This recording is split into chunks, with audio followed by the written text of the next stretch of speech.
नमस्कार तथा सुप्रभात। उज्यालो रेडियो नेटवर्कसँगै उज्यालो अनलाइन र मोबाइल एप्लिकेशनबाट एकसाथ प्रसारण भइरहेको काया कैरनमा तपाईंलाई साथी मदन पौड्यालसँगै दिपातिमल सिन्हाको स्वागत छ। आज 2079 साल मंसिर 29 गते बिहिबार पुष कृष्ण पक्षको सप्तमी तिथि सन् 2022 डिसेम्बर 15 तारिक।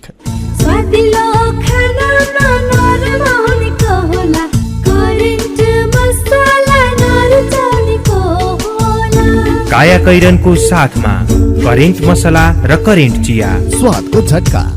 काया कैरन सुरु गरौं मुख्य खबरका शीर्षकहरूबाट। प्रतिनिधि सभामा युवा भन्दा ज्येष्ठ नागरिकको उपस्थिति तेब्बर भन्दा बढी, समानुपातिक तर्फ थ्रेशोल्ड नकटाउने 40 दलको जमानत जफत। स्रोत साधन र जनशक्ति कम हुँदा काम गर्न समस्या भएको जनप्रतिनिधिको गुनासो। पालिकामा निर्वाचित भएको 7 महिनामा केहीले मेसो समाते, केही अझै अलमलमा। कर्मचारी अभावको कारणले गर्दाखेरि जुन डेलिभरी दिनुपर्ने हो जनताहरूले जुन दिने डेलिभरी हो त्यसमा केही समस्याहरू चाहिँ देखिएको छ। 5 पटकसम्म लगातार ट्राफिक नियम तोडे 6 महिनासम्म लाइसेन्स निलम्बन। ट्राफिक नियम उल्लङ्घनका जुनसुकै कसुरमा लागू हुने। चीनसँगको सीमा क्षेत्रमा उत्पन्न परिस्थितिलाई साम्य पार्ने भारतको प्रयासमा अमेरिकी समर्थन। थप तनाव बढ्न नदिने सुनिश्चित गर्न संयुक्त राष्ट्रसंघको आह्वान। र फ्रान्स विश्वकप फुटबलको फाइनलमा मोरक्को 2-0 गोलले पराजित। गोल्डेन बुटका लागि अर्जेन्टिनाका कप्तान मेस्सी अगाडि। वैदेशिक रोजगार न्याय सम्बन्धी जानकारी। वैदेशिक रोजगारमा जाने व्यक्ति ठगिएमा वा शोषणमा परेमा वैदेशिक रोजगार विभागमा वा आफ्नो जिल्लाको जिल्ला प्रशासन कार्यालयमा निवेदन दिनुपर्दछ। वैदेशिक रोजगार ठगी गर्ने व्यक्तिलाई 3 वर्षदेखि 7 वर्षसम्म कैद र 3 लाखदेखि 5 लाख रुपियाँसम्म जरिवाना सजाय हुन्छ। वैदेशिक रोजगारमा ठगिएको व्यक्तिले बुझाएको रकम र त्यसमा थप 50% हर्जना सहितको रकम पीड़कबाट फिर्ता पाउँछन्। वैदेशिक रोजगार ठगीको विषयमा जहिले पनि उजुरी लाग्दछ। क्षतिपूर्तिसँग सम्बन्धित उजुरी 1 वर्षभित्रमा दिनुपर्दछ। वैदेशिक रोजगारमा जाँदा लाग्ने खर्च मेन पावरमा बुझाइ भरपाई लिएमा न्याय पाउन सजिलो हुन्छ। वैदेशिक रोजगारीको सिलसिलामा ठगिएमा वा उद्धार गर्नु परेमा वा बेचबिखनमा परेमा वा तलब नपाई कानूनी सल्लाह र निशुल्क कानूनी सहायता चाहिएमा पिपुल फोरमको फोन नम्बर 01 45 23 973 मा सम्पर्क गर्न सकिनेछ। आइरेक्सको सहयोगमा मानव अधिकारका लागि जनमञ्च, पिपुल फोरम काठमाडौँ नेपाल। होइन हो दाजु भाउजू, खुसी हुँदै कस्तो नाचे। हामीलाई त तेरा भन्दा धेरै सुविधा मुक्तिनाथ आशीर्वाद बचत खाता खोलेर। होइन के छ र यसमा त्यस्तो खुसी भइरा? सर्वाधिक ब्याज दर निशुल्क डेबिट कार्ड छ यसमा। मोबाइल बैंकिङ अनि गजबको बिमा। खातामा बिमा हो नि, अब खुसीको छैन कुनै सीमा। बचत खातामा 1 करोड 1 लाखसम्मको बिमा हो हजुर। अब मुक्तिनाथ आशीर्वाद बचत खातामा पाउनुहोस् 1 करोड 1 लाखसम्मको बिमा, साथै आकर्षक ब्याज दरसँगै निशुल्क भिजा डेबिट कार्ड, निशुल्क मोबाइल बैंकिङ अनि 13 अन्य बैंकिङ सुविधाहरूमा छुट। अब खुसीको छैन कुनै सीमा। बचत खातामा 1 करोड 1 लाखसम्मको बिमा। मुक्तिनाथ विकास बैंक, जनता बैंकमा होइन, बैंक जनतामा जानु पर्दछ। इन्जिनियरिङ अध्ययनको अर्को नाम United technical college Bharatpur Chitwan. Pokhara विश्वविद्यालयबाट सम्बन्धन प्राप्त, ISO 9001:2015 सर्टिफाइड, दक्ष तथा अनुभवी प्राध्यापकद्वारा अध्यापन गराइने, हरेक वर्ष सर्वोत्कृष्ट नतिजा ल्याउन सफल, स्नातकोत्तर तह समेत अध्यापन हुने विशुद्ध engineering college united technical college चितवनमा BE सिभिल, कम्प्युटर र इलेक्ट्रिकल एन्ड इलेक्ट्रोनिक्स विषयमा केही सिट खाली रहेकाले इच्छुक विद्यार्थीले समयमै सम्पर्क गर्नुहोला। सम्पर्क United technical college Bharatpur Chitwan. Phone number 056 593 931, mobile number 98 550 50 859, 98 550 50 860। काया कैरनमा अब खबरको सिलसिला। प्रतिनिधि सभामा युवा भन्दा ज्येष्ठ नागरिकको उपस्थिति तेब्बर भन्दा बढ़ी छ। 275 सदस्यीय सभामा 40 वर्ष मुनिका 28 युवाको प्रतिनिधित्व भएको छ, जबकि 60 वर्ष माथिका ज्येष्ठ नागरिकको उपस्थिति 88 जनाको छ। ज्येष्ठ नागरिक सम्बन्धी ऐनले 60 वर्ष पुगेकालाई ज्येष्ठ नागरिक भनेर परिभाषित गरेको छ। ऐनले 70 वर्ष कटेकालाई वरिष्ठ ज्येष्ठ नागरिक भनेको छ। निर्वाचन आयोगले हिजो सार्वजनिक गरेको चुनावको अन्तिम परिणाम अनुसार 40 वर्ष मुनिका 8 जना प्रत्यक्षबाट र 20 जना समानुपातिक प्रणालीबाट चुनिएका छन्। त्यस्तै 60 वर्ष भन्दा माथिका 63 जना प्रत्यक्ष र 25 जना समानुपातिक प्रणालीबाट छानिएका छन्। प्रतिनिधि सभामा सबैभन्दा धेरै सांसद 50 देखि 59 वर्ष उमेर समूहका छन्। प्रत्यक्षबाट 63 र समानुपातिकबाट 31 गरी यो उमेर समूहका 94 जना निर्वाचित भएका छन्। त्यसैगरी 40 देखि 49 वर्ष उमेर समूहका 65 जना निर्वाचित भएका छन्। प्रतिनिधि सभामा 80 वर्ष माथिका 4 जना पुगेका छन्। सर्लाही 2 बाट निर्वाचित माओवादीका महेन्द्र राय यादव 85 वर्षको हुनुहुन्छ। ज्येष्ठ सांसदले बाँकी सदस्यलाई शपथ गराउने व्यवस्था छ। महोत्तरी 3 बाट निर्वाचित लोकसभाका महन्त ठाकुर र बागलुङ 1 बाट विजयी जनमोर्चाका चित्रबहादुर केसी दुवैजना 80 वर्षको हुनुहुन्छ। दुवैजना आफ्नो पार्टीका अध्यक्ष पनि हुनुहुन्छ। त्यस्तै गरी राप्रपाले समानुपातिकबाट छानेका पशुपति शमशेर जवारा पनि 80 वर्षको हुनुहुन्छ। प्रतिनिधि सभामा राष्ट्रिय स्वतन्त्र पार्टीले समानुपातिकबाट छानेकी झापाकी 25 वर्षीय निशा डाङ्गी सबैभन्दा कान्छी सांसद हुनुहुन्छ। प्रतिनिधि सभाको प्रत्यक्षतर्फ 5.06% मत बदर भएको छ। प्रत्यक्ष भन्दा समानुपातिकतर्फ धेरै मत बदर भएको छ। समानुपातिकतर्फ 5.09% मत बदर भएको निर्वाचन आयोगले जनाएको छ। निर्वाचन आयोगले गएको 4 गते सम्पन्न चुनावको अन्तिम परिणाम सार्वजनिक गरेसँगै नयाँ सरकार गठनका लागि औपचारिक बाटो पनि खुलेको छ। संविधानको धारा 76 को 3 मा चुनावको अन्तिम परिणाम सार्वजनिक भएको 30 दिनभित्र नयाँ सरकार बन्नुपर्ने व्यवस्था छ। आयोगले आज अन्तिम परिणाम सहितको प्रतिवेदन राष्ट्रपतिलाई बुझाउँदैछ। प्रतिवेदन प्राप्त गरेपछि राष्ट्रपतिले सरकार गठनको आह्वान गर्नुहुनेछ। सरकारले संघीय संसदको अधिवेशन पुष मध्यतिर बोलाउने गरी छलफल शुरू गरेको छ।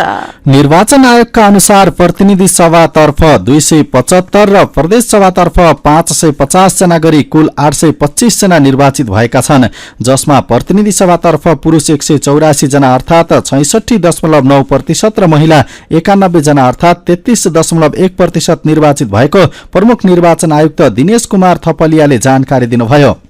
प्रतिनिधि सभामा समानुपातिकतर्फ थ्रेस होल्ड कुल सदर मतको 3% नकटाउने 40 वटा दलको जमानत जफत भएको छ। बन्द सूची पेश गर्ने 47 वटा दल मध्ये प्रत्यक्षतर्फ सीट जितेका 5 वटा सहित 40 दलले समानुपातिकमा 1 सीट पनि पाउन नसकेका हुन्। निर्वाचन कानूनमा प्रतिनिधि सभामा र प्रदेश सभामा कुनै दलले समानुपातिकमा कम्तीमा 1 सीट प्राप्त गर्न नसके धरौटी जफत हुने व्यवस्था छ। प्रतिनिधि सभामा 7 वटा दल मात्रै प्रत्यक्षतर्फ कम्तीमा 1 सीट र समानुपातिकमा 3% मत कटाएर राष्ट्रिय पार्टी बन्न सफल भएका छन्। एमाले, कांग्रेस, माओवादी, राष्ट्रिय स्वतन्त्र पार्टी, राप्रपा, जसपा र जनमत पार्टीले मात्रै जमानत जोगाएका हुन्। प्रत्यक्षमा 10 सीट ल्याएको एकीकृत समाजवादी, 3 सीट ल्याएको नागरिक उन्मुक्ति, 4 सीट जितेको लोसपा, 1 सीट जितेको नेमकिपा र राष्ट्रिय जनमोर्चाको जमानत जफत भएको छ। प्रत्यक्षमा 1 सीट पनि नजित्ने 35 वटा दल रहेका छन्।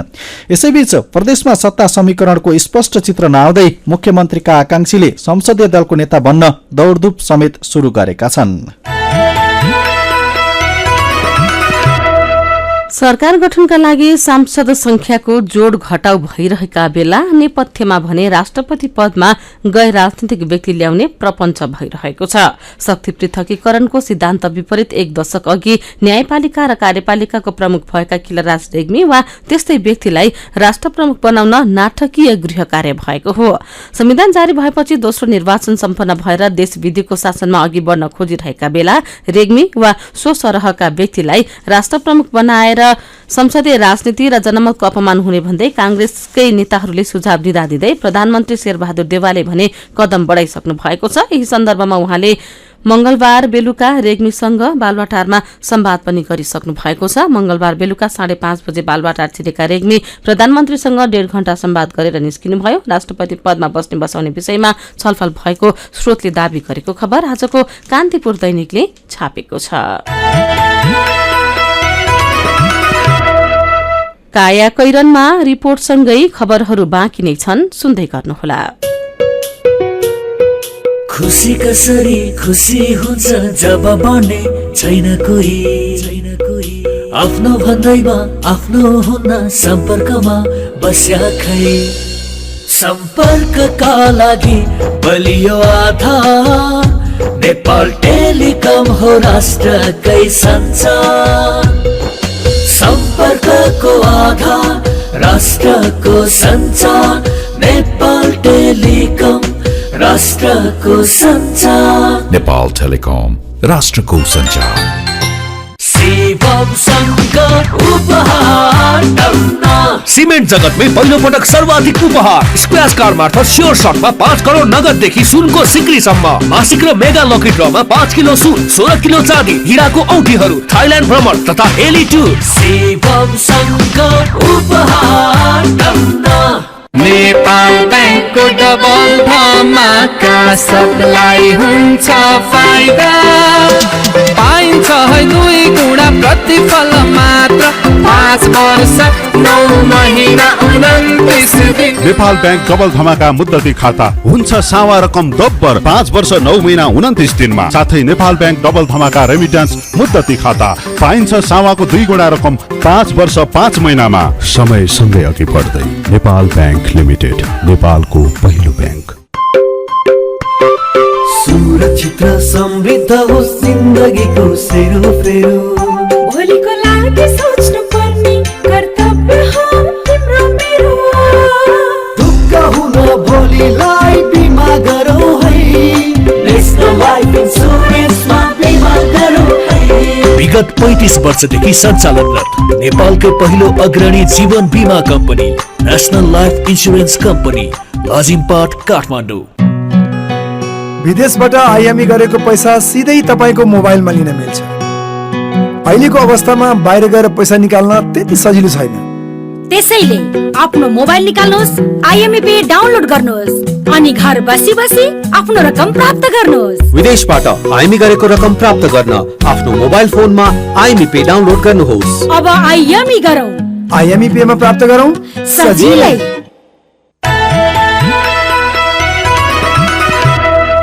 उज्यालो रेडियो नेटवर्कसँगै उज्यालो अनलाइन र मोबाइल एप्लिकेशनमा प्रसारण भइरहेको काया कैरनमा तपाईंलाई फेरि स्वागत छ। यतिन्जेल हामीले प्रतिनिधि सभामा युवा भन्दा ज्येष्ठ नागरिकको उपस्थिति तेब्बर भन्दा बढ़ी समानुपातिकतर्फ थ्रेसहोल्ड नकटाउने 40 दलको जमानत जफत प्रदेश संसदीय दलको नेता बन्न दौड़धूप गैर राजनैतिक व्यक्तिलाई राष्ट्रपति बनाउने तयारी स्वरूप प्रधानमन्त्री देउवा छलफलमा लगायतका खबर प्रस्तुत गर्यौं। अब बाँकी प्रसंग पहिलो 5 वर्षे कार्यकाल सकिएर गएको वैशाखमा पालिकाको दोस्रो चुनाव भयो। दोस्रो चुनावमा कोही पुरानै जनप्रतिनिधि विजय भए भने केही नयाँ अनुहारका जनप्रतिनिधिका रूपमा आएका छन्। निर्वाचित भएर आएको 7 महिना भएको छ। यो समयमा केही जनप्रतिनिधिले काम गर्ने मेसोमेलो समातेका छन् भने केही अझै अलमलमै रहेका छन्। नयाँ जनप्रतिनिधिका काम र चुनौतीबारे महेश गेवालीको रिपोर्ट। गएको वैशाखमा भएको पालिका चुनावबाट अध्यक्षमा निर्वाचित भएपछि रोल्पाको रुन्टीगढी गाउँपालिकाका अध्यक्ष जनक पुन्मगर निकै उत्साहित हुनुभयो। चुनाव जितेको बेला त गाउँपालिका भित्रका समस्या तत्कालै समाधान गरिदिन्छु, नागरिकलाई सुख दिन्छु अनि विकासको मूल नै फुटाइदिन्छु जस्तो लाग्थ्यो। गाउँको लागि केही गर्ने जोश र जागर भरिएको थियो।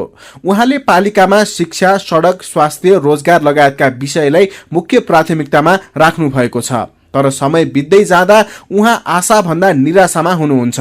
बजेटको कमी, कर्मचारी अभाव, कर्मचारी र जनप्रतिनिधि बीच विवाद लगायतका कारण काम गर्न समस्या भएको रुन्टीगढीका अध्यक्ष जनक पुन्मगरको गुनासो छ। कर्मचारी अभावको कारणले गर्दाखेरि जुन डेलिभरी दिनुपर्ने हो जनताहरूले जुन दिने डेलिभरी हो त्यसमा केही समस्याहरू चाहिँ देखिएको छ। अछामको चौरपाटी गाउँपालिकाका अध्यक्ष भीमबहादुर साउद पनि प्रतिनिधि हुन पाउँदा निकै खुसी हुनुहुन्छ।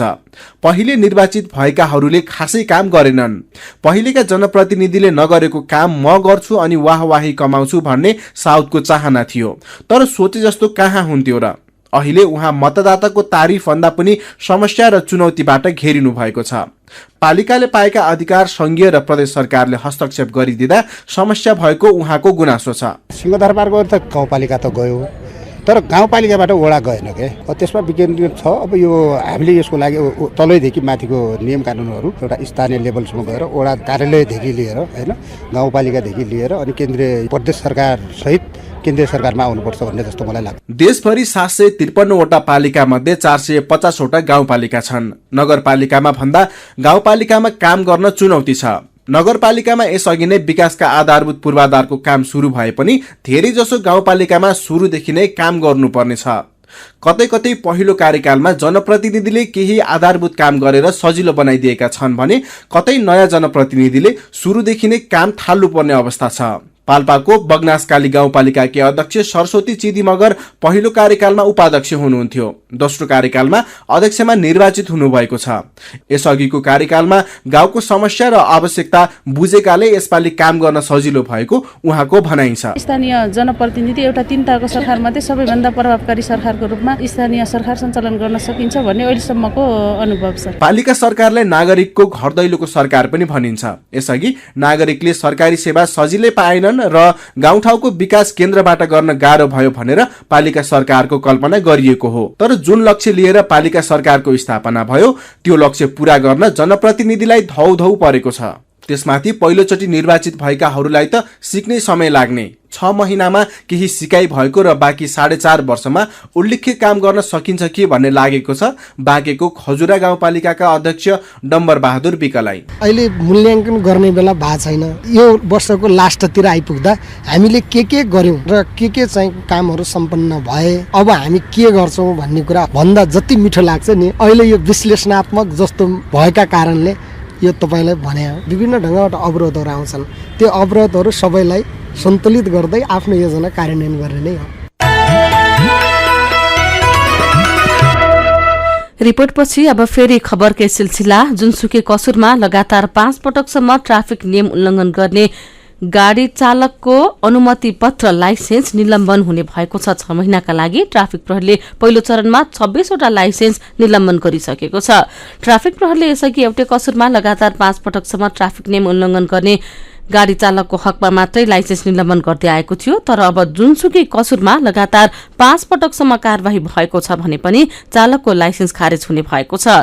गएको कार्तिक 21 गतेदेखि ट्राफिक प्रहरीले यो नियम कार्यान्वयनमा ल्याएको हो। कारवाहीमा परेका 26वटा लाइसेन्स यही अवधिका हुन्। काठमाडौँ उपत्यका ट्राफिक प्रहरी कार्यालयका प्रवक्ता एसएसपी राजेन्द्र भट्टले अब जुनसुकै कसुरमा लगातार 5 पटकसम्म कारवाही भएको छ भने त्यस्ता चालकको लाइसेन्स 6 महिनाका लागि निलम्बन हुने जानकारी दिनुभयो। उपत्यका ट्राफिक कार्यालयका अनुसार त्यस्ता लाइसेन्स 6 महिनासम्म निलम्बन हुनेछन्। फुकुवाका लागि ट्राफिक कार्यालयले नै सिफारिस गर्नुपर्नेछ। फरक कसुरमा 5 पटकसम्म कारवाही भोग्नेहरूको लाइसेन्स निलम्बन गर्ने कानून कार्यान्वयन गर्ने भएपछि ट्राफिक प्रहरीले कारवाही भोग्ने चालकको तथ्याङ्क पल्टाएको थियो। त्यही क्रममा एउटै चालकले 38 पटकसम्म ट्राफिक नियम उल्लंघन गरेको भेटिएको छ। नयाँ पत्रिका दैनिकले खबर छापेको छ।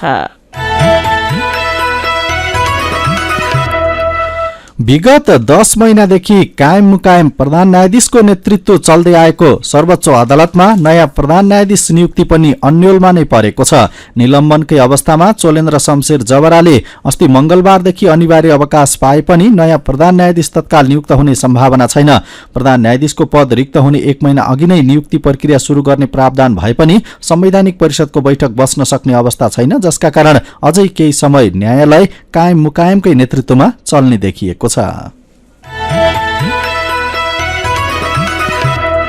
भारतमा रहेका नेपालीलाई त्यहाँको आधार कार्ड बिना मोबाइलको सिम दिन रोक लगाइएको छ। नेपालबाट उपचारका लागि दिल्ली र अन्य भारतीय शहर पुग्ने नेपाली नागरिकलाई यसबाट सबैभन्दा धेरै मर्का परेको छ। भारत सरकारले भिजा लागेको पासपोर्ट वा भारतीय आधार कार्ड नभएका विदेशी नागरिकलाई सिम कार्ड दिन रोक लगाउने निर्णय गरेको छ। नेपालीलाई 12 जना भिसा आवश्यक छैन, त्यसैले भारतीय भिसा लागेको पासपोर्ट हुँदैन। यसको मारमा नेपाली परेका हुन्। नयाँ दिल्लीमा रहेको नेपाली दूतावासले यो समस्या समाधान गर्ने बारे प्रयास भइरहेको जनाएको छ। यो समस्याबारे अवगत नै छौं, हामी यो विषय समाधानका लागि प्रयासरत छौं, नेपाली राजदूत डाक्टर शंकर प्रसाद शर्माले भन्नुभएको छ। काया कैरनमा मेरो पनि भन्नु छ र कार्टुनसँगै खबरको सिलसिला बाँकी नै छ, सुन्दै गर्नुहोला। शाखा सन्तान धन धान्यले भरिपूर्ण बचत गर्न सधैँ लागोस् मन। ग्लोबल आइएमई धन वृष्टि मुद्दती योजना न त जादु न हो सपना हुन्छ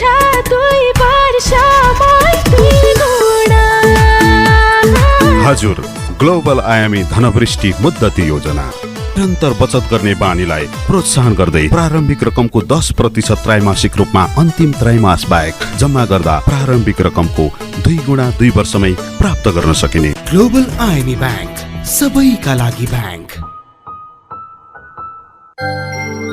गाउँको उत्पादन सहरमा, रैथाने खाना घर घरमा। पञ्चगुणीय तत्त्वले भरिपूर्ण रैथाने कृषि खाद्य वस्तु तथा सामग्रीहरू कृषकहरूबाट सङ्कलन तथा प्रशोधन गरी काठमाडौँ उपत्यकाभरि सहज रूपमा होम डेलिभरी भइरहेको कुरा सहर्ष जानकारी गराउँदछौँ। सम्पर्क तथा जानकारीका लागि रैथाने एग्री प्रोडक्ट्स नेपाल प्राली, चप्पल कारखाना, Maharajganj, Kathmandu. Phone number 01 40 15 658 40 15 662। Mobile number 98 434 21 743 र 98 550 45 242। रैथानेलाई तपाईँले मोबाइल एपको लागि RAITHAANE रैथाने टाइप गरेर वा वेबसाइट www.raithanenepal.com मा गएर पनि भेट्न सक्नुहुनेछ।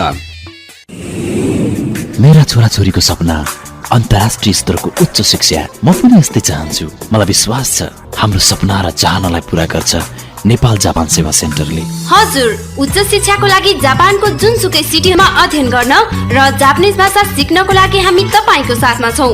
सम्पर्क नेपाल जापान सेवा centre, Nagpokhari, Kathmandu. Phone number 44 28 242 44 28 242। Come once, you will certainly be benefited.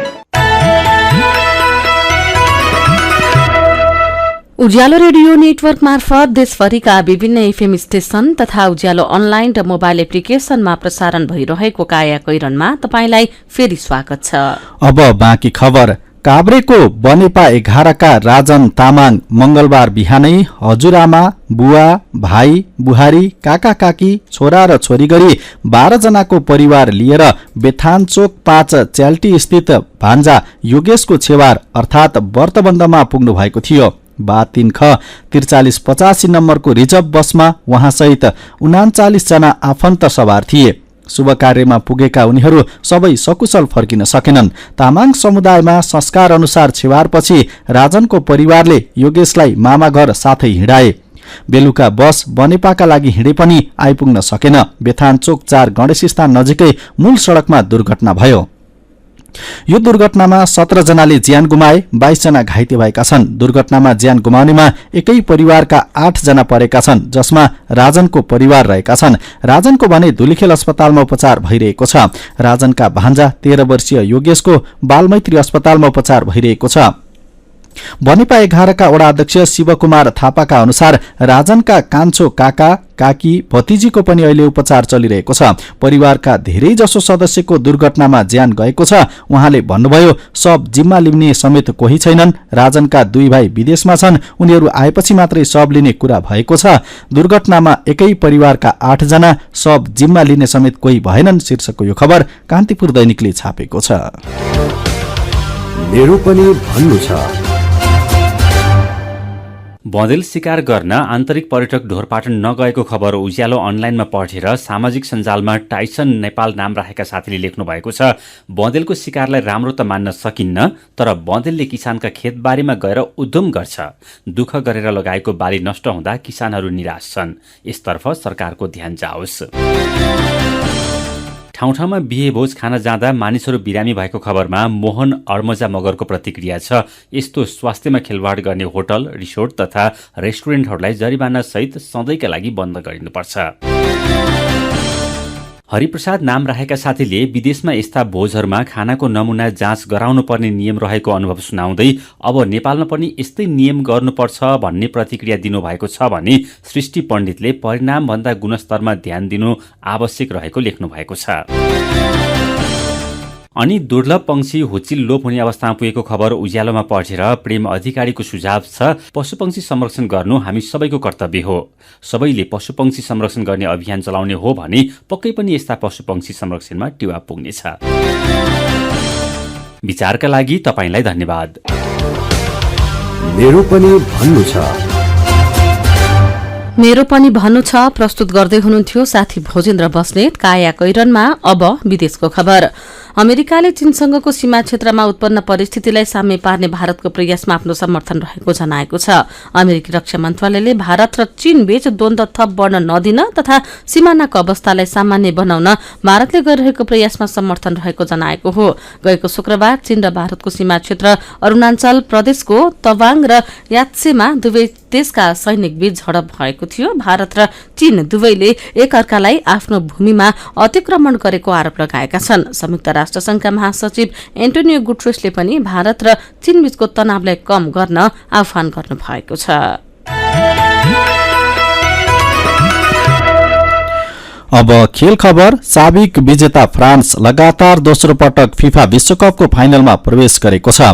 आज बिहान कतारको अल बेयत मैदानमा भएको दोस्रो सेमिफाइनल खेलमा मोरक्कोलाई 2-0 गोलले हराउँदै फ्रान्स उपाधि नजिक पुगेको हो। फ्रान्सको जितमा थियो हर्नान्डेज र रामदल कोलो मुआनीले एक एक गोल गरे। फ्रान्सका हर्नान्डेजले खेलको 5औं मिनेटमा र मुआनीले 69औं मिनेटमा गोल गरे। अब फ्रान्सले उपाधिका लागि आइतबार हुने फाइनलमा अर्जेन्टिनासँग खेल्नेछ।